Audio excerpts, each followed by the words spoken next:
Hey, can I talk to you for a minute? Yeah, sure. What's up? I want to apologize for what I said earlier. Oh, you mean about... Yeah, you've been getting in the way lately. Not that you're not important or anything, it's just I haven't been able to concentrate lately, and I guess you just got on my nerves. Yeah.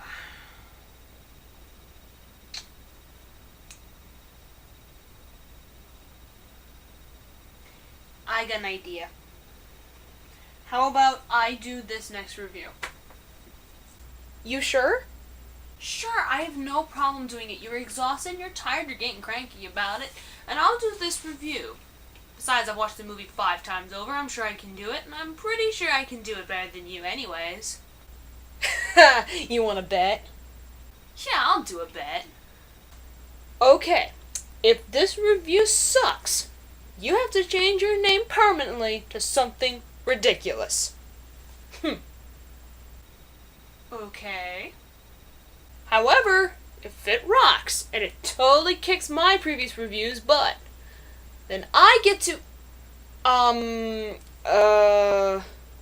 You have to dress up as Pikachu for your next video, regardless of whether it has anything to do with Pokemon, on your PRS Films account. Deal? deal. This is gonna be good. Get ready to wear Pikachu. Oh, I better get to the computer. Move aside. Mine. I'm telling you, it's not gonna be that easy. Don't worry, I won't need any of your help, but if I do, I'll call you. Alright, bye. Bye. Let's get started. So I guess I want to do this Pokemon 2000 review, but unlike Megan, I actually prepared myself and I wrote down notes of things that I want to talk about today. So hopefully this will go a lot smoother than in comparison to the first movie review. Pokemon 2000 came out with 3 different title names, one in Japanese, which I will gladly turn on Wikipedia to read properly. One is the literal translation of that Japanese title, its alternate English title, and the original English title. I'll give you all 4. Pokemon 2000, Pocket Monsters Revelation Lugia, and I'll give you the other 2 on Wikipedia. By the way, I hope I'm not offending anybody who actually knows how to read and pronounce Japanese. This is written in English form, so this is going to be royally difficult. It is pronounced as Geki Joban Bakito Masuta Maburoshi no Pokemon Rugia Bakutan. Literally translates as, your 4th title, Mirage Pokemon Lugia's Explosive Birth. Which, Lugia was already alive, right? I think. Yeah, he was already alive. This movie made about $30 million less by the end of its box office run in the movie theaters. It made $30 million less than its predecessor. Even though it had better production value and better commercial, better run on the TV and promotional values, so who knows why that is. It was released in Japan on July 19th of 1999. However, a year and 4 days later, July 21st of 2000 was when it was released in America. The movie was directed by Kunihiko Yuyama, who also had directed the previous movie Pokemon, the first movie. Basically, at this point, I could just give you a whole roundabout of the story, but I don't want to spoil it too much. So I did a quick round of watching the movie and wrote down some notes about the movie that I'm going to complain about, or just make special note of that I feel was important to me. If there's any other important notes that you want to make, comment below and we can add to the list. But here's my personal list of a whole bunch of things that I feel needs to be mentioned. First off, in the movie, Charizard comes out of his Pokeball during the beginning credits and he's all crazy and all blah. But then later on in the movie, he's totally fine and be like, yeah, Ash, I'll totally obey you. Is it just me, or is that a continuity issue? Number 2, the continuity with Misty and Ash. Now, I know I'm using continuity a lot, so please bear with me on this. But there is an obvious show that Misty is jealous, and Melody keep bringing up Ash, saying, he's not my boyfriend! Although at the very end of the movie, they do make a compromise at the end of and with each other, they're not no longer fighting with each other. But the fact that Ash is, like, taking no note of this, of course, he never, ever takes note of love. He never takes note of this. But there's an obvious show that Misty does care for Ash. She just doesn't want to admit it. I don't know about you guys, but when it comes to kids shows, and even kid video games, you're gonna find that one line or that one animation, you're just like, what? What? No, I didn't just hear that. Approximately 20 minutes in, when Ash, Misty, and Tracy are on Shamudi Island. So they're all at the dinner, and we see the first scene of the whole group, and we see it pan across. From your guys' view, it would be this way.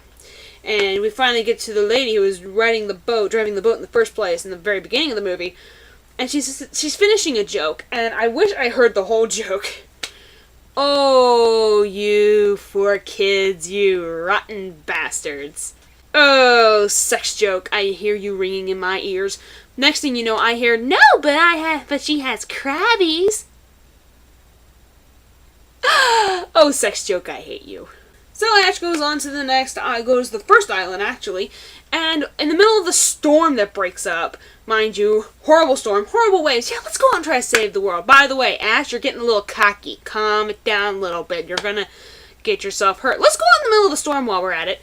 And the rudder breaks loose. It literally takes like 4 or 5 seconds for the character to react to the fact that the rudder has broken off. She's sitting here waving around going, oh wait, rudder's broke. Like it would matter. You're in the middle of a storm. You're not going to notice this right away unless you hear that break in the first place. And even if you were reacting to that break, it took you 5 seconds to realize, oh wait, the rudder's gone. Yeah, how do I like the voice acting in this movie?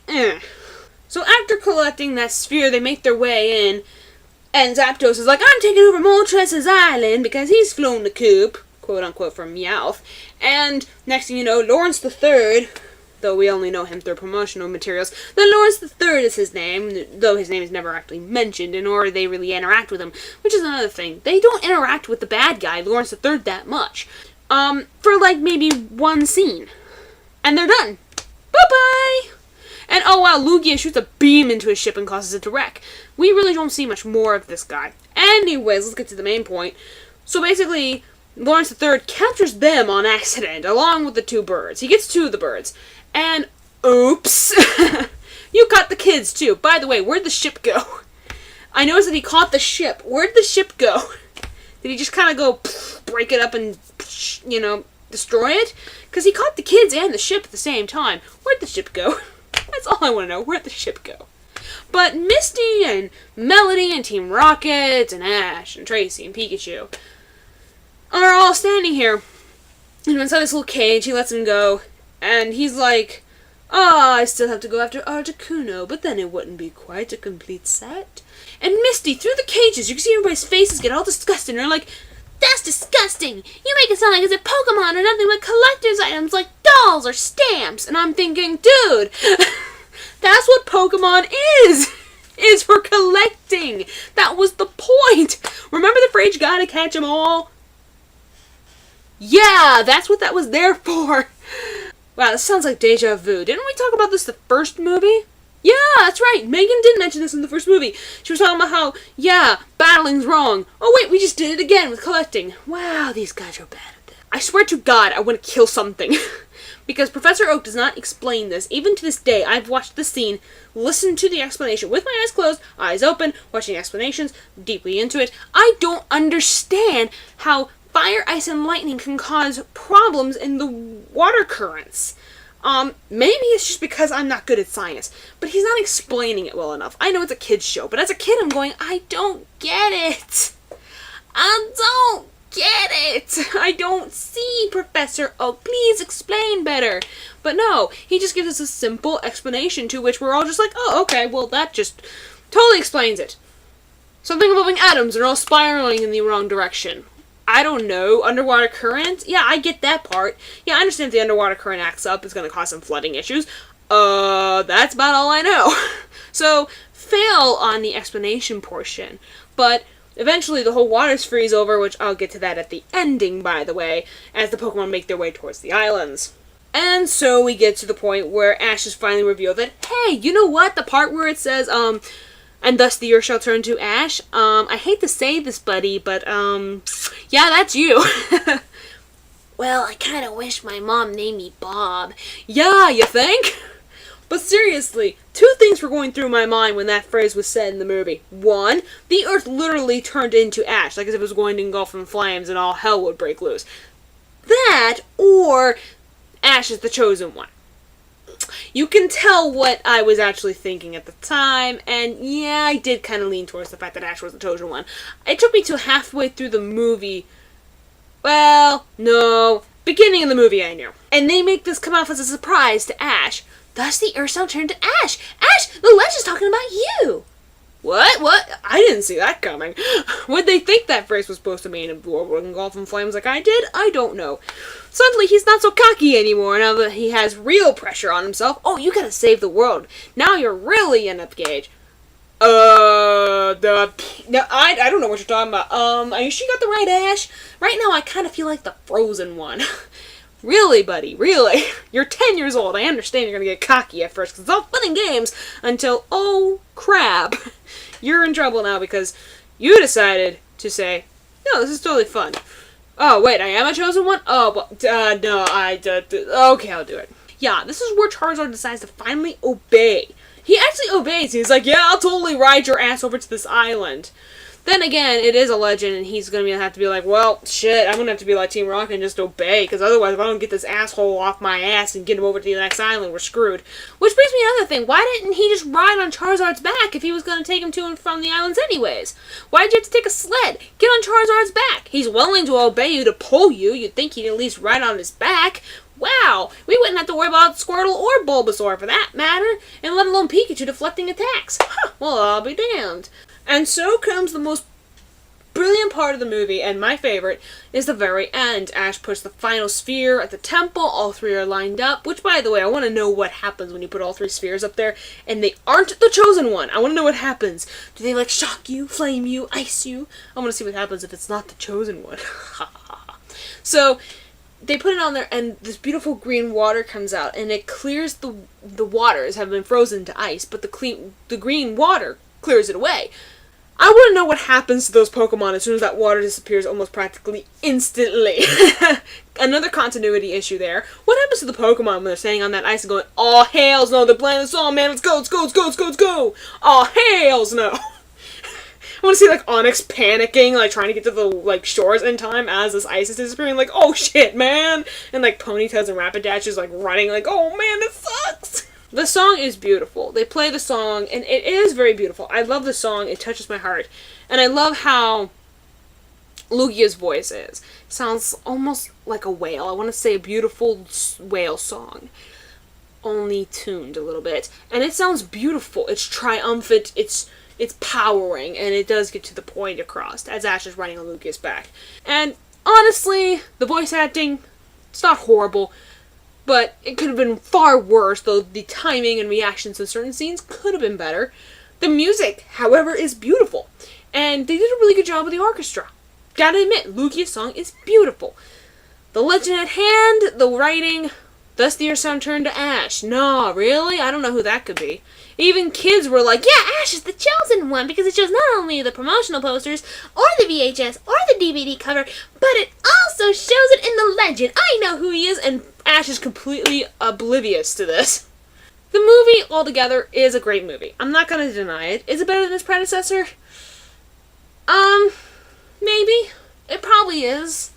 It's better and worse in its own views. Meh. I really don't know what to say about it. I really am kind of mad about it. I love this movie. I even wrote a report on it for school. And I only got a C on it, obviously, but what do you expect? So, meh. You know, I don't know what to expect from this. And I guess if I had to give it a rating out of 10 Pokeballs, I'd give it a, I'd probably give it an 8. 8.5 out of 10 Pokeballs. Anyway, I'm gonna leave now. Love y'all. Gotta catch 'em all. Mr. You fucking idiot. Anyway, I'm gonna go. So I will talk to you all later. And I'm gonna disappear. Poof out. Peace out. Home G's. I'll talk to you guys later. Bye.